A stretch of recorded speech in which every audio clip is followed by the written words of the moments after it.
Pemerintah memperlakukan PPKM sebagai upaya untuk melindungi kesehatan fisik masyarakat. Namun, terkadang pemerintah dan masyarakat lupa untuk memperhatikan kesehatan mental remaja. Masyarakat menganggap remeh kesehatan mental terutama yang terjadi pada anak-anak karena dianggap tidak akan memberi efek pada kehidupan mereka. Kami sebagai seorang remaja ingin mengemukakan perasaan kami mengenai gangguan kesehatan mental yang rentan terjadi terutama di masa PPKM. Berikut adalah penelitian yang kami lakukan mengenai pengaruh PPKM terhadap gangguan kecemasan sosial pada remaja. Nama saya Kimiko Bibinia Longgono dan saya bersama pasangan saya Marsha Sharapova Rusli. Kami berasal dari SMP Citahati Christian School. Riset ini bertujuan untuk mengetahui dan menganalisa pengaruh PPKM dalam memberikan dampak gangguan kecemasan sosial bagi remaja, sekaligus meningkatkan masyarakat pentingnya kesehatan mental seseorang remaja saat pandemi, khususnya gangguan kecemasan sosial yang bisa berdampak pada kehidupan sosial mereka. Harapannya, riset ini dapat berguna bagi para orang tua dan pendidik untuk mengambil tindakan yang tepat bagi para remaja setelah masa PPKM dengan gangguan kecemasan sosial yang dialami. Perumusan masalah yang kami selidiki adalah seberapa signifikan pengaruh PPKM dalam memberikan dampak gangguan kecemasan sosial bagi remaja. Informasi-informasi yang kami peroleh didapat dari berbagai sumber seperti buku dan internet. PPKM berfungsi sebagai alat pembatasan mobilitas masyarakat yang bertujuan untuk mengurangi penyebaran virus COVID-19. PPKM saat ini juga disesuaikan menurut penentuan level asesmen masing-masing kabupaten atau kota berdasarkan standar WHO. Kecemasan sosial adalah gangguan kesehatan mental yang rentan terjadi pada anak remaja. Penyebab dari gangguan tersebut adalah perasaan takut diamati, mendapat penilaian oleh khalayak ramai, dan mempermalukan diri sendiri di depan umum. Berikut adalah metodologi penelitian yang kami lakukan. Pertama, kami melakukan riset dari berbagai sumber seperti buku dan internet. Kedua, kami menyusun indikator yang bisa dipakai dalam kuesioner. Kuesioner yang telah dibuat dibagikan kepada remaja-remaja di kota PPKM dari tanggal 22 Agustus 2021 hingga 25 Agustus.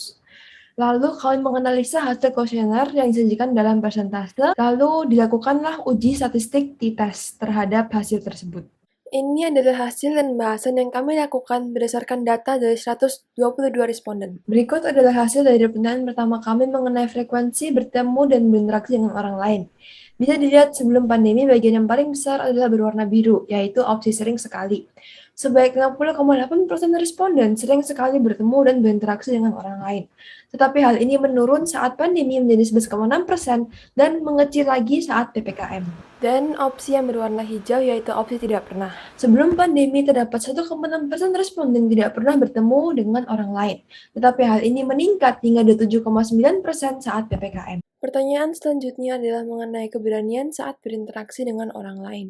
Berikut bisa dilihat sebelum pandemi di skala 4, terdapat 40,2% responden yang memilih skala 4 dari banding skala 1 sampai 5. Tetapi hal ini menurun hingga 20,5% saat PPKM. Pertanyaan ketiga mengenai kepercayaan diri responden saat melakukan aktivitas sosial. Sebelum pandemi bisa dilihat 3,3% responden memilih skala 1, yaitu rasa takut yang sangat besar, dan meningkat hingga 9% saat PPKM. Peningkatan yang dialami 2 kali lipat lebih banyak daripada perbandingan sebelum pandemi dan saat pandemi. Pertanyaan berikut adalah mengenai tingkat keparahan gangguan kecemasan sosial. Bisa dilihat yang berwarna merah adalah tingkat rendah, di mana mengalami takut dan malu saat melakukan aktivitas sosial.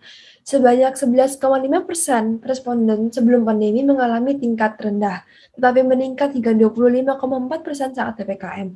Hal ini juga terjadi pada opsi 3 yaitu tingkat sedang. Dari sebelum pandemi 9,8% naik menjadi 15,6% saat PPKM. Kesimpulannya adalah PPKM memiliki pengaruh signifikan dalam memberikan dampak gangguan kecemasan sosial bagi remaja, yang ditunjukkan dari hasil analisis t-test dengan p-value H1, H2, H3, dan H4 yang berada di bawah 0,05.